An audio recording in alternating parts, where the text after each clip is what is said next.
একটি ছোট্ট বোনের ভিডিও দেখলাম।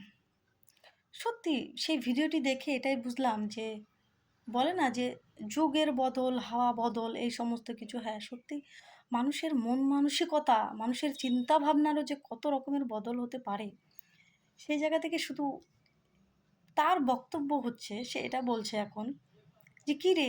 এভাবে বলছে ঠিক এই টোনে, "কি রে? তোরা না পরিবর্তন চেয়েছিলি?" আরও নোংরা ভাষায়, আমি সেটা বলতে পারছি না। আমি শুধু তাকে একটু কপি করার চেষ্টা করছি। যে, "কি রে? তোরা না পরিবর্তন চেয়েছিলি? তাইলে ওই তৃণমূলের থেকে আসা শুভেন্দুকে" মানে এইরকমভাবে বলছে। "তাকে মুখ্যমন্ত্রী যে করল" এমন করে বলছে।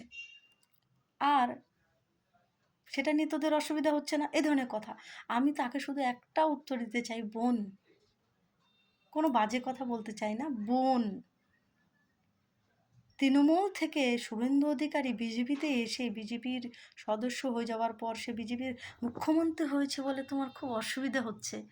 তুমি কি ইতিহাস জানো না যে মমতা বন্দ্যোপাধ্যায় যে এতদিন এই বাংলার মুখ্যমন্ত্রী ছিল, সেও কিন্তু কংগ্রেসের ছিল। সেও কিন্তু কংগ্রেসের মন্ত্রী ছিল। সে তো বিশ্বাসঘাতকতা করে দল ভেঙে নতুন নিজের দল তৈরি করে ফেলেছে। শুভেন্দু তো সেটা করেনি। একজনকে নিয়ে যদি অসুবিধা হয় তবে দুজনকে নিয়ে অসুবিধা হওয়া উচিত, আমার কথা এটা।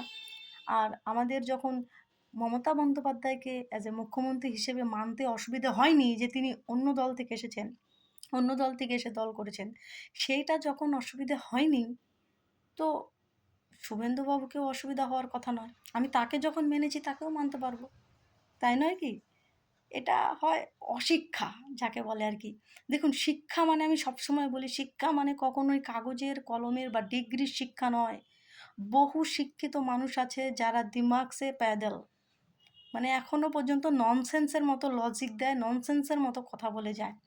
তারা নিজেদেরকে শিক্ষিত বলে জাহির করার চেষ্টা করে, ওই কেরালার মানুষের মতো। কাগজে কলমে শিক্ষিত হয় না। শিক্ষিতর জন্য কি দরকার?